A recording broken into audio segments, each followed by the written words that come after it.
The Tennessee Titans season is very much over, and a lot of the conversation around what draft pick they could potentially get this year. We'll spend a lot of time on that on today's show. Be honest with me with where the season's at. 2 games left to go. Do you want the Titans to tank? Why for yes and for no? Be honest. Safe space to vote either way. Let me know in the comments section of today's show.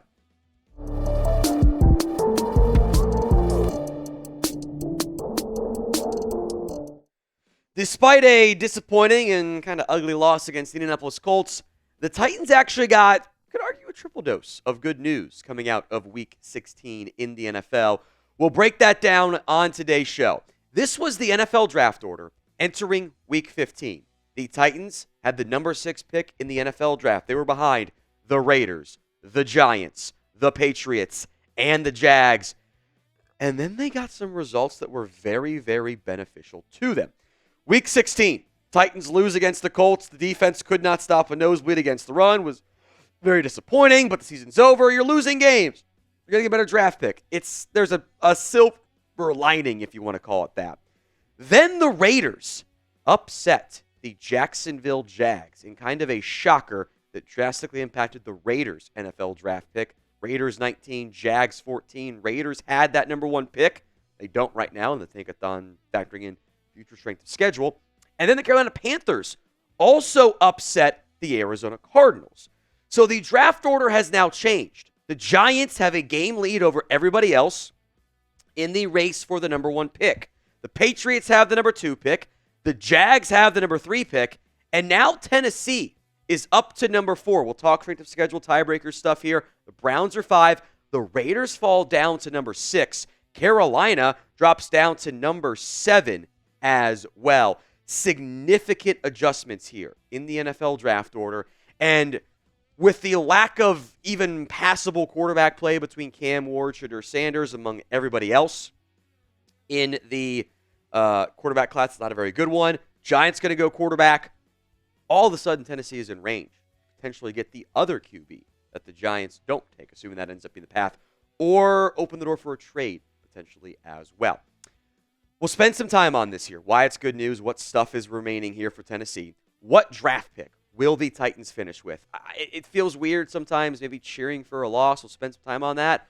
But, hey, get a better draft pick, and you need better players on this team.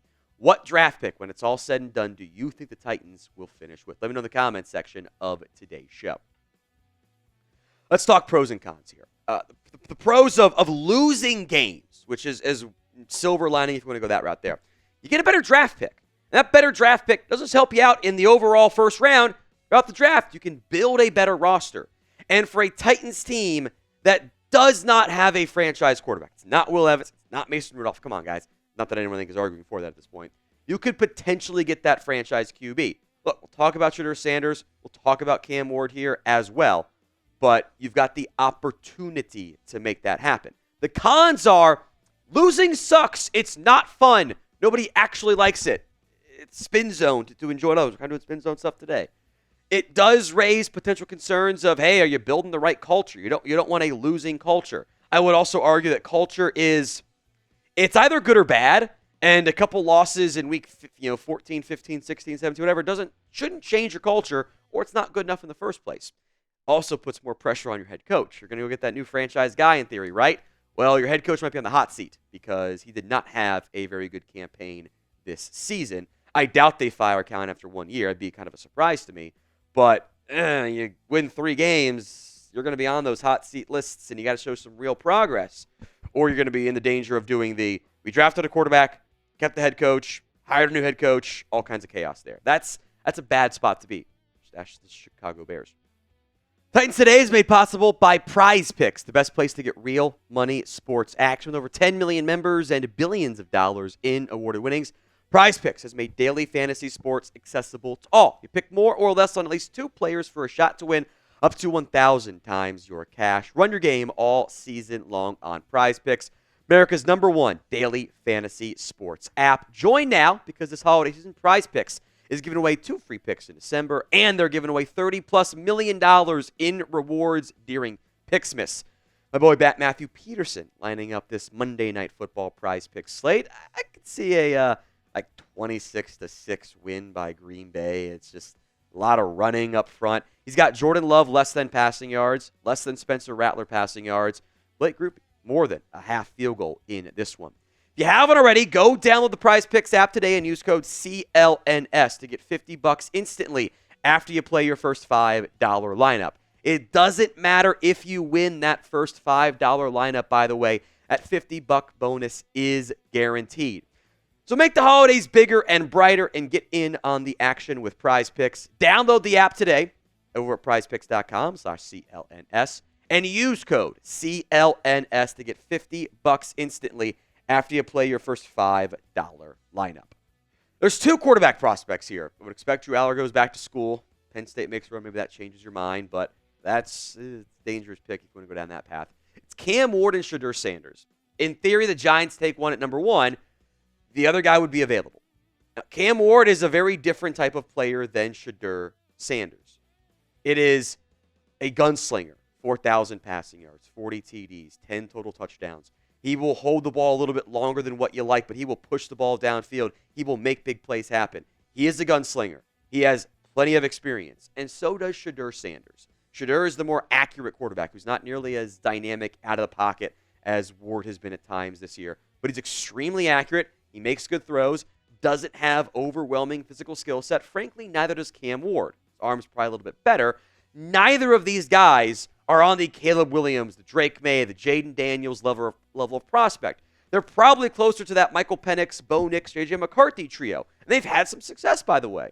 But in a bad quarterback class with a lack of depth behind those guys, Jalen Milroe, that's not a path I really want to go down, frankly. Those guys are going to get pushed up. You probably are overdrafting them if you take them top 2, top 3, top 5, they're not top 5 prospects if you ignore the positional value. But you need a quarterback in the NFL these days. Otherwise, you're just not good enough and regimes get fired.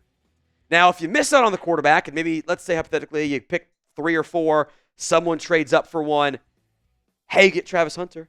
Hey, you could get an offensive lineman you badly need like Kelvin Banks Jr. You can get another giant receiver in Ted McMillan. You can get a dynamic pass rusher in Abdul Carter. I'd mentioned Mason Graham, but I don't know if you need a defensive tackle. And if you're picking top 5, you're getting one of these guys no matter what.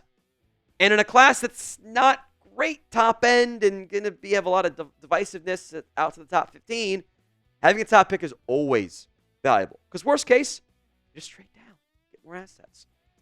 So when it comes to the quarterback conversation, do you want to draft a new QB? 1 for yes, 0 for no. Let me know in the comments section of today's show. Now, Week 17 has a massive game for the tanking battle. It is Titans at the Jags. Already lost this game once.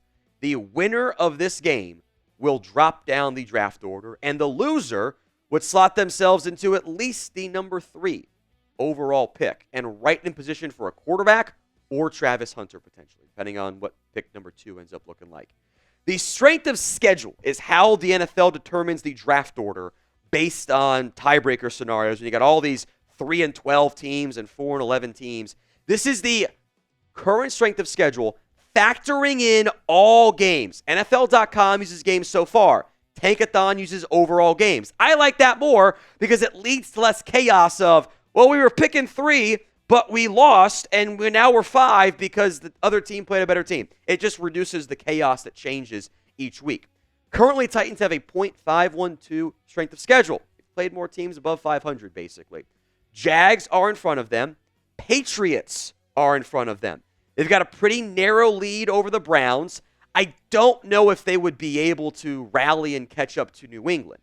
Price safe from the Raiders. Carolina at .49. The Jets are also kind of teetering in that dangerous range where Tennessee is ahead of them with a better strength of schedule. That's why those wins by Carolina were important. So let's review the games left. What other changes could happen in the draft order as we move forward? Giants play the Colts and Eagles. I don't think you're going to win either of those games. I think the Giants will win 2 games, and they'll be picking with the number 1 overall slate. That's the most likely outcome there. The Patriots, the Chargers, who have kind of teetered a bit, but they're a likely playoff team, and the Bills. Now, the Bills almost got upset last week in Week 18. There is a chance Buffalo's not playing for anything in the final game of the season, which again, makes things complicated for the Bills side of it. I doubt it, but Patriots, outside shot. They're playing for something in Week 18. Bills might be playing for seeding too, so we'll see. The Jags, they got Tennessee, we mentioned them, and the Colts. Now, Indy, Jacksonville's had a pretty unique path in the past, and you can't rule out the possibility that once again Jacksonville upsets Indy and costs them a playoff spot. It's happened before, and vice versa too. So we'll keep an eye on that one. But I think the Jags lose Week 18, massive game in Week 17. The Browns in or have the Dolphins in Week 17, Ravens in Week 18. Think they're going to win those games? I don't think so. Now, the Raiders play at the Saints, and the Saints are kind of teetering a little bit. Maybe they win that game, and at this point, the Raiders messed up by winning one, so we'll see. They're not going to beat the Chargers, I doubt, unless the Chargers are locked into a playoff spot. Possible. The Jets play the Bills and Dolphins. Again, those both seem like losses for New England.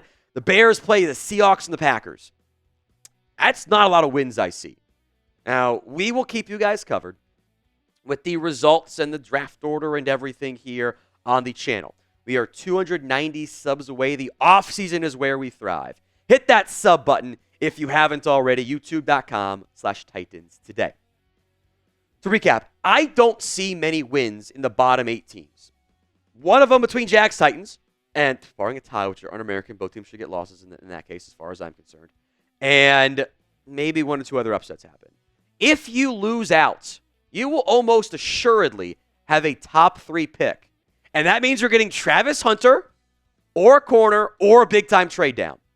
If you beat the Jags, which is very possible, Jags are bad, you are picking probably number 7 or number 8. And you're not going to get Travis Hunter, probably not going to get a quarterback unless you trade up, which is a possibility, but that's a lot to give up for a guy that isn't the same level of prospect we've seen in some years past. And maybe you settle for a Tet McMillan or a Kelvin Banks still, but it's not the same as that top 3 pick. So a lot riding draft pick-wise as the Titans wrap up the season.